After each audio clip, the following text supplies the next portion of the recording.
Hello everyone, my name is Jonah Wheeler. I'm with the Healthcare Justice Team. We're here today because in Washington there's a reconciliation bill that, as we speak, is being lobbied against by corporations like Blue Cross Blue Shield, who have made billions upon billions of dollars in profit throughout the pandemic and for 40 years, while people have died in this country for a lack of health insurance, for a lack of health care, and for an inadequate health system which prioritizes profits of corporations over the sickness of people. We're here because we have to demand change and demand it for the people who are actually doing it. You know, the people who are fighting against it. Blue Cross Blue Shield and other corporations. They have lobbied for 40 years.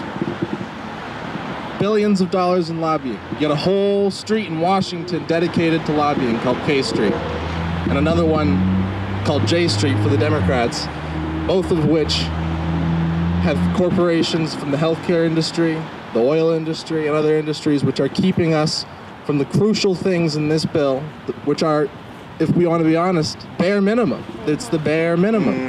The infrastructure bill is bare minimum. The healthcare in this bill is bare minimum. It's a Medicare expansion. It doesn't even cover everyone, and if passed, will continue to leave people uninsured. How is the bare minimum not able to get passed in Congress?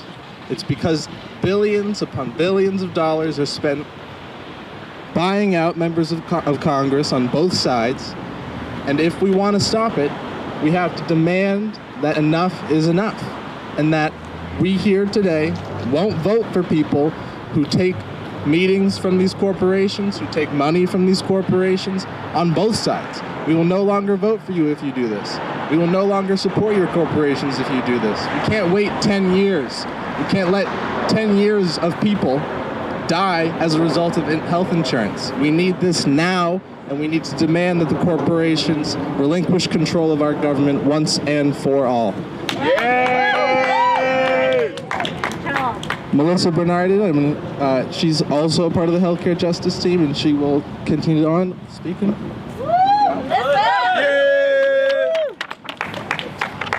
Thank you so much, Jonah.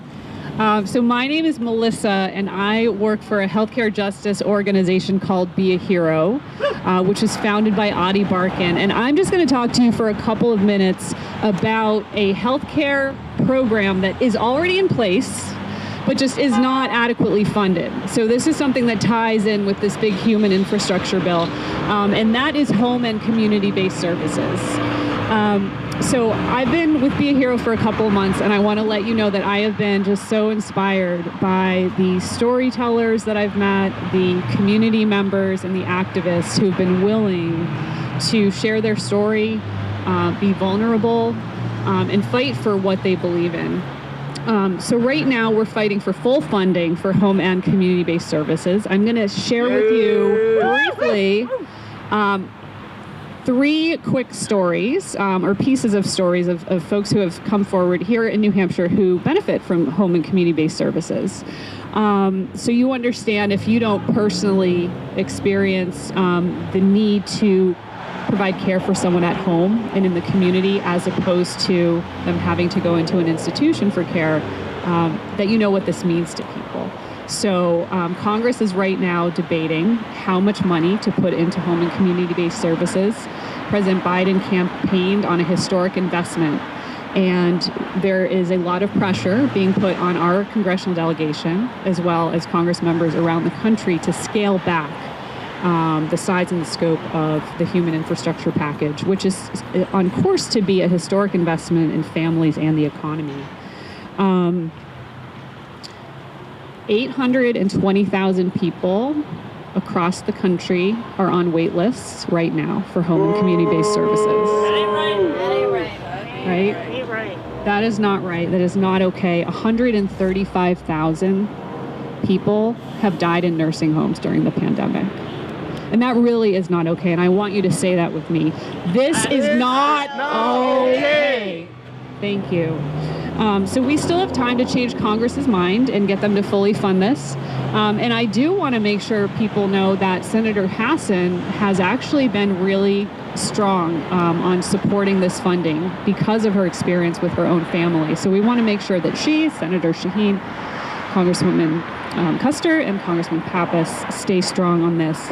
So very quickly, because I know we have a lot to talk about with Medicare expansion and the rest of what we're fighting for right now.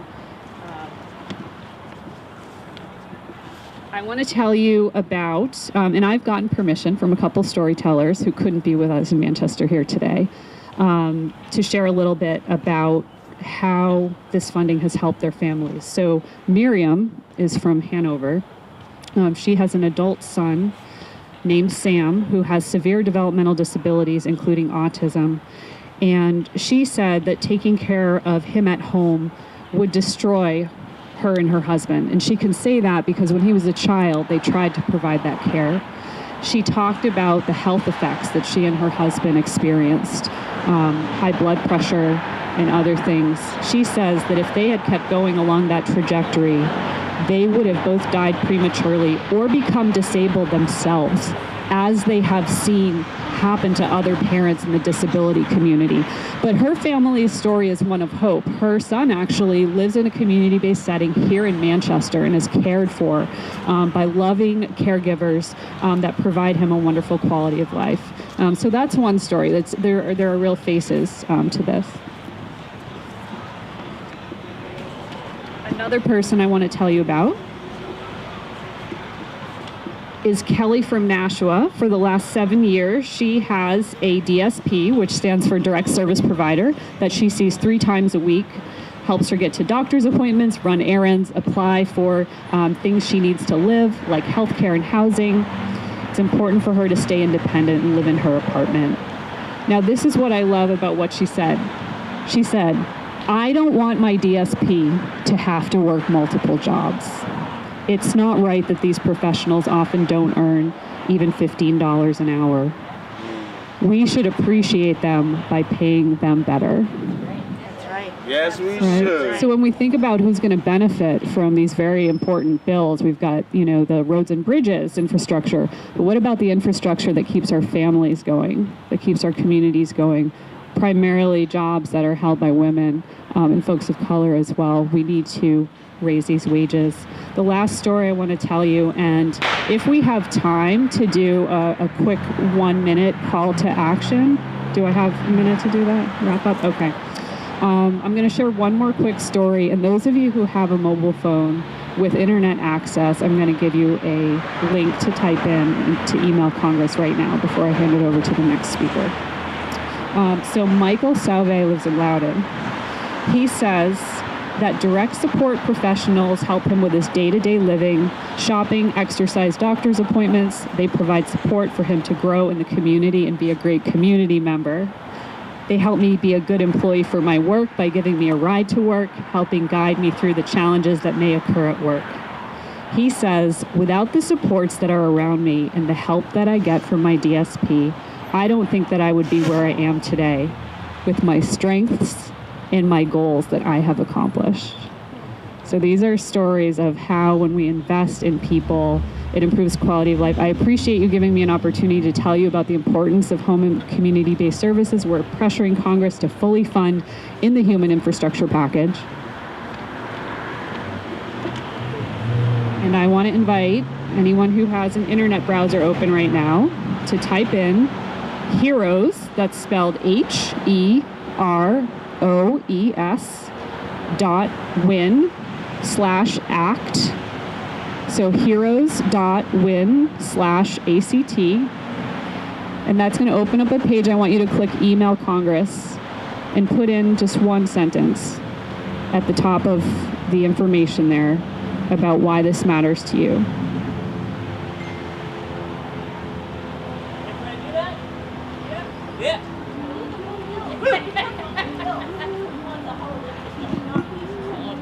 We want the whole thing, but thank you for taking a moment to let Congress know that this is an important piece that we don't want them to forget. And thank you. All right, y'all, anyone who's on the live stream, bear with us for a quick second. We're going to have everyone gather up posters, get together. We're going to march over to Blue Cross Blue Shield Anthem's headquarters. They're trying to call us right now. We're still going to go. So we're going to march and chant there. We're going to have more speaking there. We're going to have tape for anybody who wants to put up a poster on the doors of Blue Cross Blue Shield Anthem's headquarters. We heard from one of our friends that they let their staff go home and work from home early today because they're scared of the people, right? So they know we're showing up, so we're already making the board and the CEOs uncomfortable, which is good. We're going to go bring it to them now. So let's all gather up. And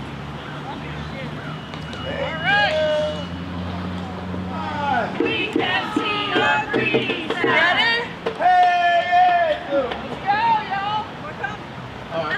Hey, Anthem, you can't hide. Hey, Anthem, you can't hide. We can see your greedy side. We can see your greedy side. Hey, Anthem, stop it. Hey, Anthem, stop it.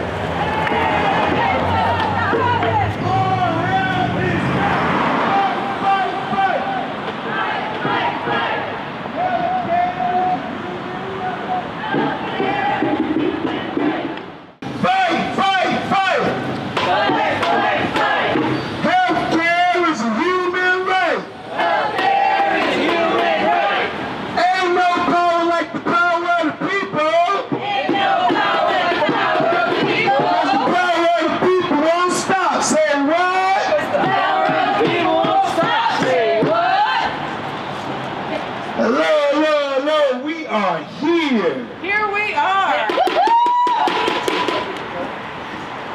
Just invite folks that are feeling moved to use some tape. They want to tape up a sign here to leave a message. Yeah. For Blue Cross Blue Shield. I really like this one, that corporations need to pay their fair share. That's right. Here, because that'll be nice backdrop right there. Yeah. All right. And, oh yeah, and I have an invoice. Here. Small bean. I'm working on it. I'm just ripping it off with my teeth. Hey, Anthem, you can't hide. You can't hide. We can see your greedy side. We can see your greedy side. Hey, Anthem, you can't hide. Anthem, you can't hide. We can see your greedy side. We can see your greedy side. Fight, fight, fight. Fight, fight, fight. Healthcare is a human right. Healthcare is a human right. Fight, fight, fight. Fight, fight, fight. Healthcare is a human right. Healthcare is a human right. Ain't no power like the power of the people. Ain't no power like the power of the people. The power of the people won't stop. Say what? The power of the people won't stop. Say what? Ain't no power like the power of the people. Ain't no power like the power of the people. Cause the power of the people won't stop. Say what? The power of the people won't stop. Say what? I'm just going to interrupt for a second. I think Jonah's going to take it over to do I'll be back. Yeah, you will. You're going to hear from Anthony in a couple minutes, actually. But I just want to point out right here what I have is this. This is the invoice that we're going to leave on the door here with our demands. Number 1 and number 2, lower drug prices. And then number 2 is expand Medicare. Those are the main reasons.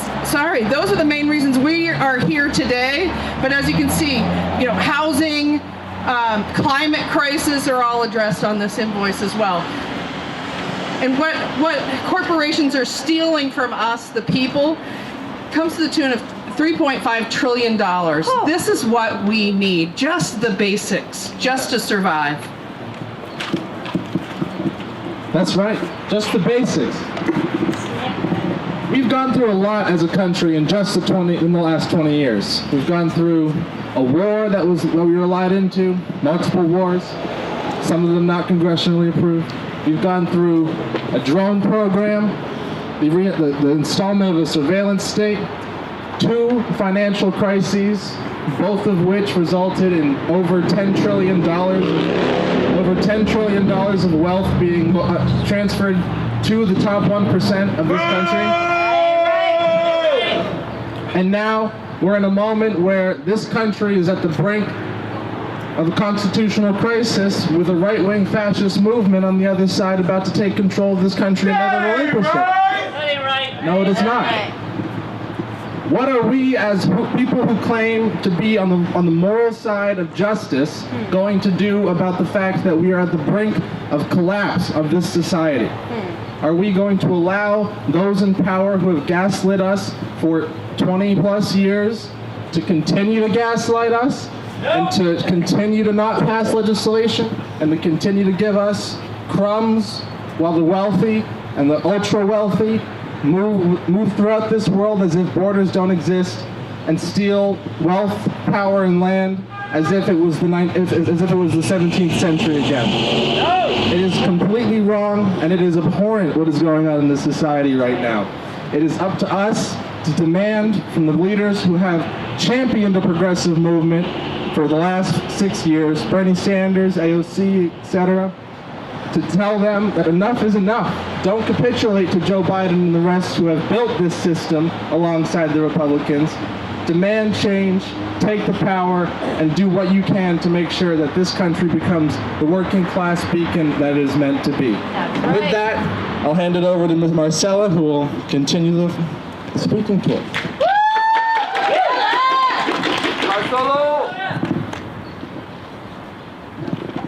Thank you, Jonah. My name is Marcella Termini. I'm a mother of 3, a disability rights advocate, and a member of Rights and Democracy's Healthcare Justice Leadership Team. I am in the fight for healthcare for all, and I am here today to call out Anthem because my children are autistic and their healthcare needs are being pushed aside and roadblocked to protect the pocketbooks of Anthem executives. Ableism is defined as discrimination or prejudice against individuals with disabilities. When they lobby and derail the passing of the Build Back Better plan, corporations like Anthem, Blue Cross Blue Shield are playing ableist games. When they raise our insurance costs every year and then use our money to lobby against reforms that would help working families like mine, they are directly harming the disability community. Families like mine with multiple disabilities and neurodiversity rely on the very services these greedy insurance corporations are against funding. Expanding Medicare to include dental, vision, and hearing, and to lower drug prices, which honestly is absolutely insane that we're still fighting for this, this would mean that my parents, siblings, and all of the folks on Medicare who are over the age of 21 would not have to scrimp and save or go without basic and life-sustaining health care and aids. Programs like home and community-based services mean my children have access to care and life with dignity in our home and amongst their friends and family. Without the funding for these services, many people in our state and across the country would be institutionalized because family and caregivers cannot afford the high costs that are set by the insurance corporations like Anthem. Companies like Anthem would rather see folks with disabilities warehoused in centuries-old state hospital buildings than have this plan passed. That ain't right. That ain't right. That ain't right. They see profits lost instead of individuals' lives benefiting from a robust system of public health care. In 1991, New Hampshire became the first state in the nation to close its prison-like institutions for individuals with developmental disabilities. We have come so far, and we cannot allow powerful corporations to force us to turn back the clock by blocking this plan. Anthem, do the right thing for New Hampshire, my family, and stop spending money lobbying to keep profits at our expense.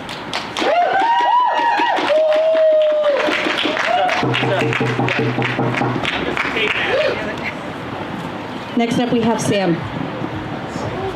Hey, Sam.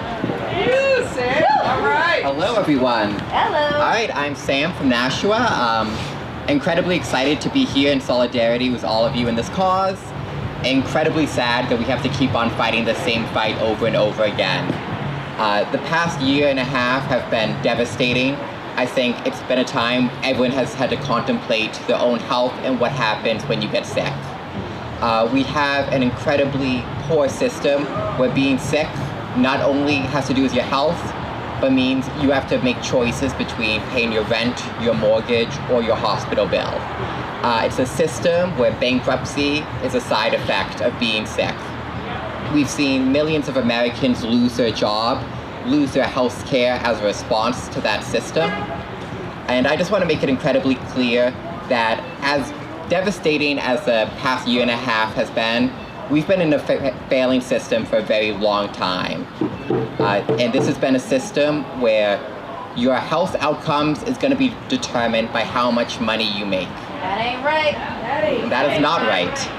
And that is not the promise that America has been founded upon. I think we also know that as bad as the past year and a half been, there have been the same people making billions of dollars off of it, profiting off of it.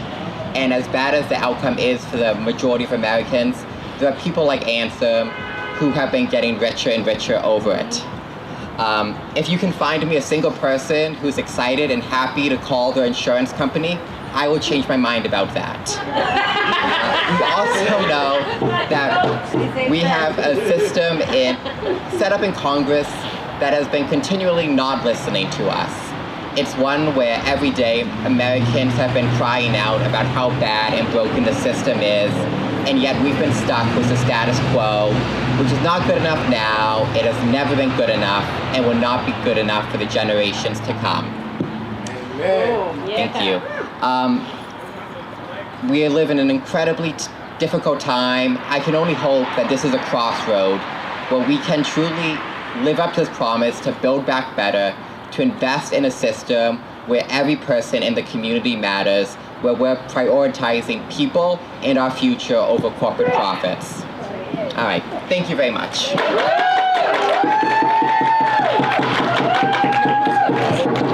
Thank you. Oh, Anthony. Hello. How are you beautiful kings and queens doing out there today? I'm here to talk about this greedy healthcare system. Now, I can remember when I first started to really think about healthcare. I was actually young, and I was watching a movie called John Q. And Denzel Washington was the star, was the key player in that movie.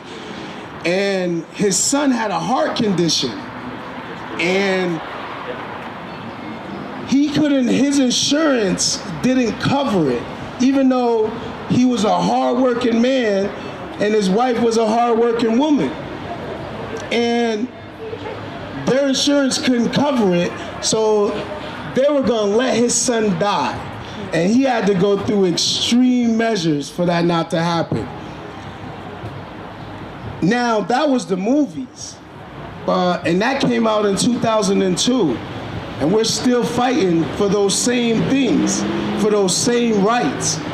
Because unlike John Q, the movie, there's people out there whose sons and daughters and mothers and fathers are dying, and there is no extreme method to take. They're just gonna let them die because they can't afford the health insurance. We talk about the opioid crisis and the epidemic, the drug epidemic that's around our nation, especially right here in Manchester, New Hampshire. And I just finished I talked to like 3 or 4 different people on 3 or 4 different separate occasions that's homeless right now with addictions. And their story is that they got in an accident. One of them got in a car accident, the other one a motorcycle accident, and they were prescribed Percocet 30s. And once the insurance ran out, they can't afford them no more. They went to the streets to get heroin. And so this is what our healthcare system is doing to us. You're not helping us. You're turning us into addicts and then shunning us for having an addiction. That ain't right. That ain't right. We go to work. We work hard. And we pay for our insurance. But yet our healthcare insurance can't cover everything that we need. The major things that we need, then what is the point of having you? We need you to bring down these prices. It's the only way that we're gonna survive. And this isn't a black thing. This isn't a white thing. This is a all thing. This is a everybody. Black, white, Puerto Rican, Chinese, and American. This is American people. This is what we need. We need better health care. The rich don't care. They got the money.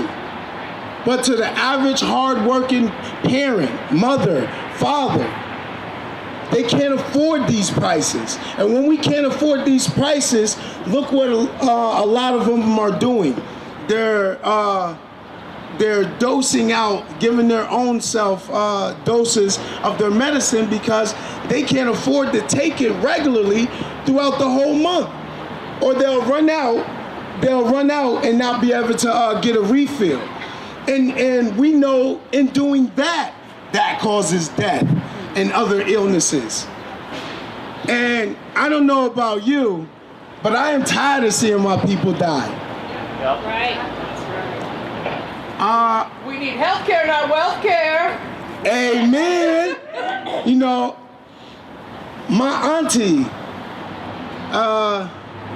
back in 2017, died. It's my favorite auntie. And anybody who knows my story, I was abused as a child. And my auntie is the one that helped my mom overcome her drug addiction to come get us. And she had been asking, she told my mommy to tell me she wants me to come see her. And at the time I was just starting the company, and I was so busy and in tune with the company that I didn't go see her. I just thought, I got time. And she went to the hospital for one thing. They told her she had something else, and that her insurance doesn't cover it, even though it was life-threatening. She needed immediate surgery, but her insurance didn't cover it. So my auntie didn't get the surgery. Instead, she went home. And I never see my auntie again. This is what our healthcare is doing to us. They're not protecting us. They're not helping us to thrive in life. They're making life so much harder. So I challenge Anthem, if you truly are a health care provider, then to bring your prices down. because you're going to keep seeing us. You're going to keep hearing us. We're not going nowhere until we see the results that each and every American deserves. We are not going nowhere. You are going to continue to hear our voices. You are going to continue to hear us speak. You are going to continue to see us march. Thank you all for coming out here. Thank you for supporting this cause. I love each and every one of you, and we're going to continue to stand in solidarity. God bless you all. Anthem, get off it! People over profit! Anthem, get off it! People over profit! Anthem, get off it! People over profit! Woo! Woo! Oh, that was loud in the thing. Okay. I'm Jody Newell. I'm from Keene, and I volunteer with RAD on the healthcare justice team and also on the substance use overdose crisis leadership team.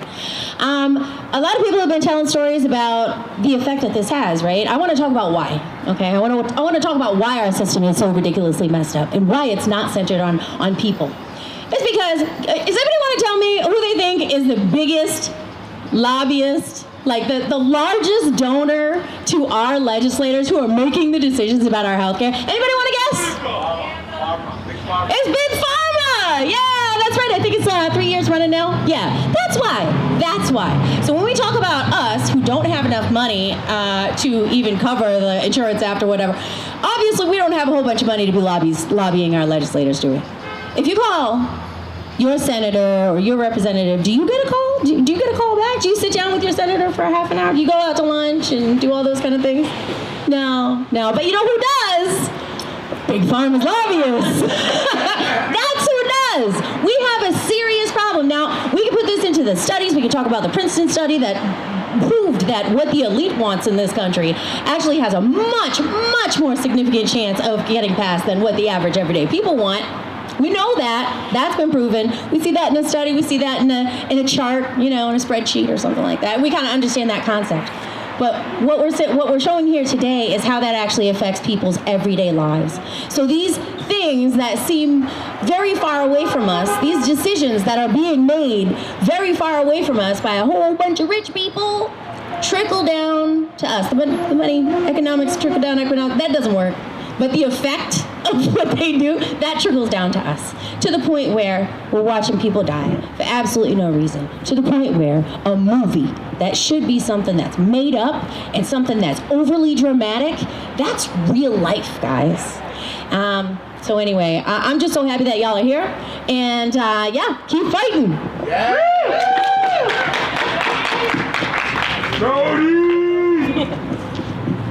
When I say healthcare, you say justice. Healthcare! Justice! Healthcare! Justice! Healthcare! Justice! Healthcare! Justice! What do we want? Healthcare justice! When do we want it? Now! What do we want? Healthcare justice! When do we want it? Now! Medicare expansion. What do we want? Medicare expansion! When do we want it? Now! What do we want? Medicare expansion! When do we want it? Now! What?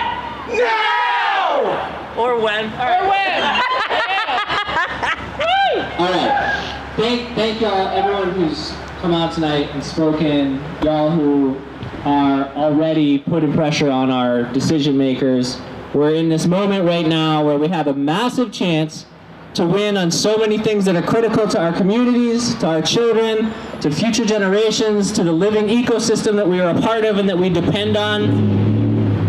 And we're here today because Blue Cross Blue Shield, Anthem, and a whole lot of other corporations are fighting tooth and nail and pouring millions of dollars into stopping those things that we need. That's right. Right? We're focusing. That ain't right. And that's why we're here. And we've been focusing a lot on healthcare because there's so many people in New Hampshire and across our country whose lives are made needlessly harder, needlessly shorter because of this. And we can win, right? The things right now that are in the reconciliation bill are Medicare expansion to include dental, vision, and hearing. Things that obviously should be in Medicare. Allowing Medicare to negotiate drug prices, which would reduce prescription drug costs. Capping out-of-pocket costs for prescriptions in Medicare. lowering the age of eligibility of Medicare, right? We need all of these things. We've met as Rights and Democracy with staff and leaders, with both of our senators' staff teams. Senator Hassan has come out publicly in support of almost all of those things.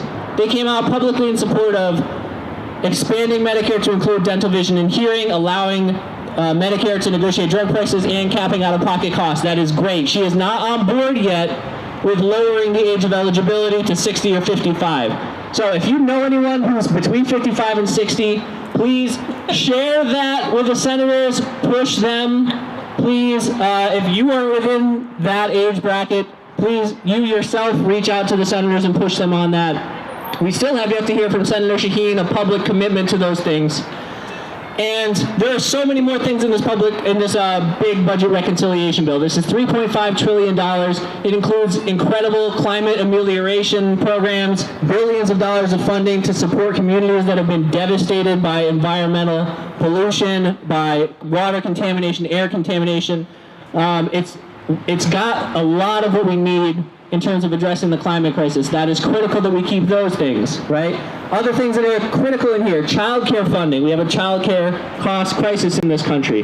Paid family and medical leave. Making the expanded child tax credit permanent. Something that I really hope happens, because I got a baby coming in April. I'm super excited, and I really, really hope that I can get that kind of support that I need next year. This does not expire, right? And I know a lot of families that need it even more than I do. So, is this your couple right here? Hey-o.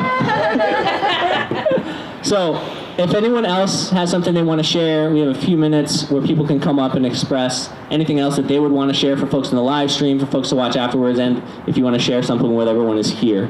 Is there anyone else who'd like to come up and say a few words? Thank you, Ahmed. Hello, I'm Ahmed. I'm from Physicians for a National Health Plan. We as doctors have been fighting for the same for the past 30-some years.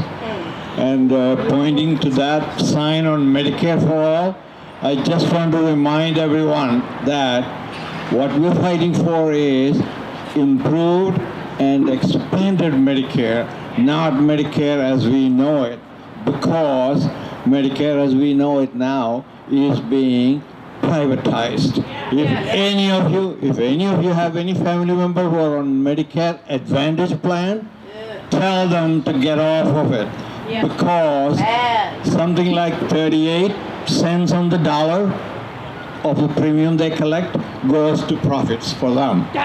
Whereas traditional Medicare, as we know it, the original Medicare, has 2 to 3 cents on the dollar overhead. The 97 cents on the dollar goes for health care. So Medicare, as we know it, is not what we should be fighting for. It should be the improved and expanded Medicare, keeping markets, profits out of it.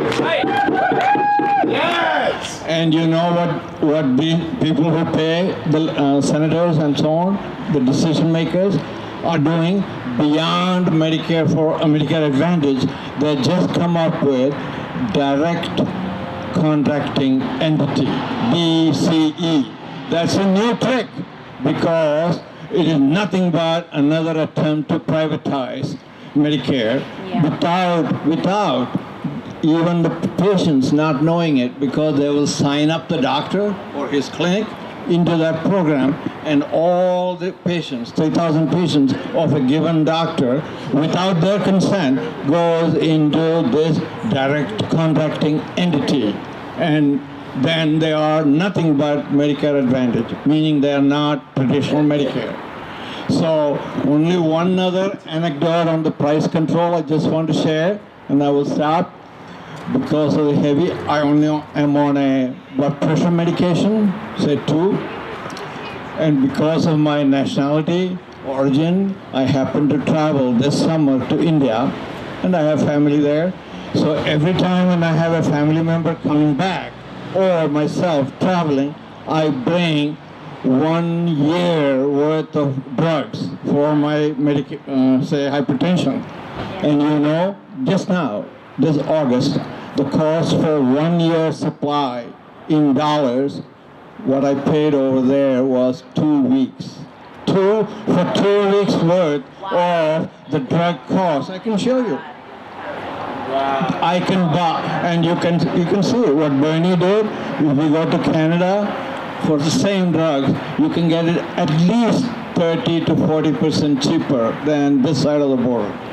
So Canada, whereas other, less developed countries, you can get them for something like 10% because those nations give very limited respect to indefinite evergreen patent rights. Patent rights, they say, yes, you can sell your drug in India or those nations like that, say for 1 year, 2 years.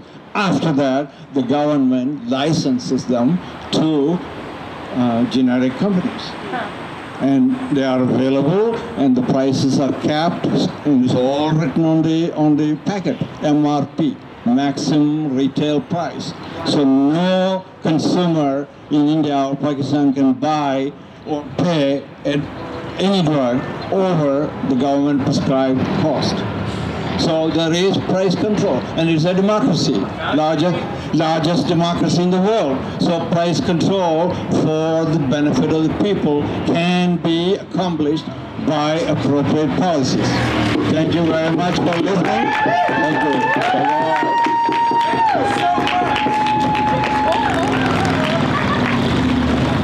I don't need no microphone. Does anyone else want to share any remarks? Any stories, any thoughts come up? Oh, yeah. Anybody? Sheena, come on up. I'll plug this in for you. Yeah. I don't have like a lot. Check. All right. Hey, I'm Sheena. I used to live in South Texas. Thank you. I used to live in South Texas, and we went through the same thing. I lived in Corpus Christi. You could drive 3 hours south, and you could get a huge discount, not just on your medicine, but dental care. Anything medical. People were going down to Mexico all the time, take a bus, and you could bring friends with you, and they could bring more medication so that you could save money year round. Everybody was doing this down there. It's like unheard of to get on a bus and travel 3 hours in New Hampshire to Canada. But in Texas, it was something everyone just did. To me, I thought it sounded crazy at first, but when I had dental price down there, to get a root canal in Juarez was something like, it was a few $100s versus like $1,200 here. Like, I think we can do better. Just saying. Thank you, Sheena. Give it up for Sheena. Anyone else want to come up and say a few words? Okay. All right. So, I think we can close the live stream in a moment, and then I would love to have everyone come up and us get a picture in front of the Anthem headquarters together. Yeah. Before that, though, I want y'all to repeat after me. All right? Let's see. We're gonna start with healthcare justice again. What do we want? Healthcare justice. When do we want it? Now. What do we want? Healthcare justice. When do we want it? Now. What do we want? Healthcare justice. When do we want it? Now. What do we want? Healthcare justice. When do we want it? Now. What do we want? Healthcare justice. When do we want it? Now. If we don't get it, shut it down. If we don't get it, shut it down. If we don't get it, shut it down. If we don't get it, shut it down. If we don't get it, shut it down. What do we want? Healthcare justice. When do we want it? Now. What do we want? Healthcare justice. When do we want it? Now. If we don't get it, shut it down. If we don't get it, shut it down. If we don't get it, we'll shut it down. If we don't get it, we'll shut it down. Woo!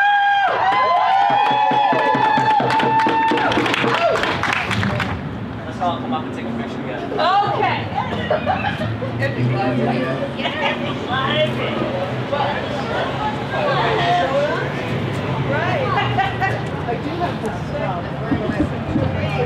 Oh, where you going?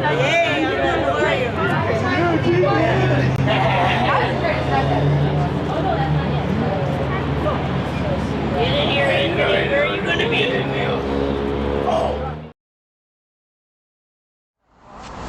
So we are here every Friday, and it depends on the week, but if you join our Facebook page, Fridays for Future Jaffrey, New Hampshire, you can see our posts. We post photos, we post when we're going to meet here every week.